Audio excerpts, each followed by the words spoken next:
chắcសម្រាប់វីដេអូនេះខ្ញុំមកបង្ហាញទៅលើការ generate file label ដូចគ្នាក៏ប៉ុន្តែខ្ញុំបង្ហាញទៅលើការ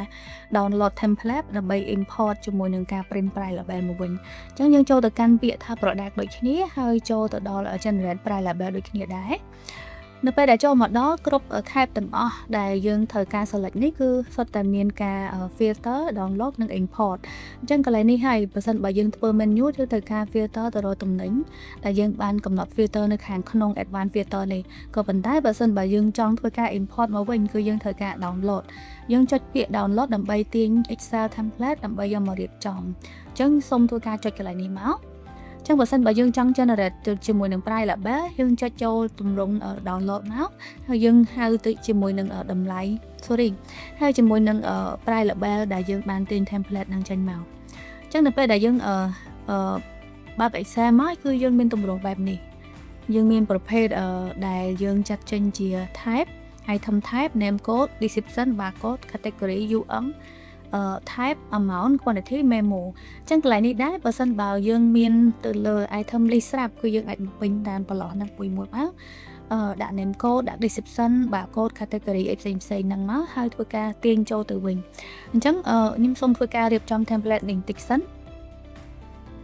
អូខេអញ្ចឹងឧទាហរណ៍ថាខ្ញុំបានរៀបចំរួចរាល់ទៅលើ item type ខ្ញុំបំពេញដាក់ជាមួយនឹង item inventory ជាប់ជាមួយនឹង name code ខ្ញុំ copy ដាក់ជាមួយនឹងព័ត៌មាន name code ទាំងអស់ហ្នឹងជាមួយនឹង description barcode category discount ជាមួយនឹង amount អញ្ចឹងកន្លែងនេះដែរបើសិនបើខ្ញុំអត់មានត្រូវការកំណត់តម្លៃ discount អីទេដោយសារតែយើងកំណត់ជាមួយនឹងទម្រង់ price label ធម្មតាអញ្ចឹងតម្លៃ amount នេះគឺយើងអត់ចាំបាច់ធ្វើការបញ្ចូលទេហើយ quantity គឺយើងអាច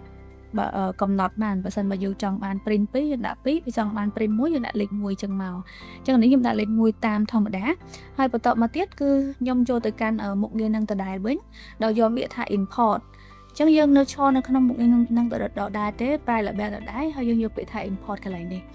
នៅពេលដែលយើងចុចទៅលើពាក្យថា import យើងអាច select ទៅលើ file ដែលយើងបានធ្វើការរៀបចំមុននឹងបានអញ្ចឹងខ្ញុំមាន file ដែលខ្ញុំទាញចូលមុនហ្នឹងទាញចេញមុននឹងបង្កើតមុនហ្នឹងអញ្ចឹងយើងបានមើលលើទៅលើឃើញទៅលើ list តំណែងទាំងអស់នេះហើយធ្វើការ select ទៅលើប្រភេទ template ដែលយើងចង់ print ហើយធ្វើការចុចពាក្យ generate មកគឺបានរួចរាល់កន្លែងនេះ yes អញ្ចឹងបើសិនបើយើងធ្វើការទាញ Excel ដើម្បីកំណត់ template គឺយើងអាចធ្វើតាមរបៀបបែបហ្នឹងគ្រប់ទៅលើប្រភេទ type ទាំងអស់គឺសុទ្ធតែអាចធ្វើបានទាំង price tag ក៏បាន price tag with special discount ក៏បានទៅលើ promotion label ក៏បានប៉ុន្តែ promotion label ជាទូទៅវា special ជាងគេដោយសារតែវាមាន list promotion ស្រាប់អញ្ចឹងយើងអត់ត្រូវការ download យកមក import ទៀតទេអញ្ចឹងកន្លែងនេះសម្រាប់3ខាងលើ recommend ឲ្យអាចធ្វើការ download template ដើម្បីធ្វើ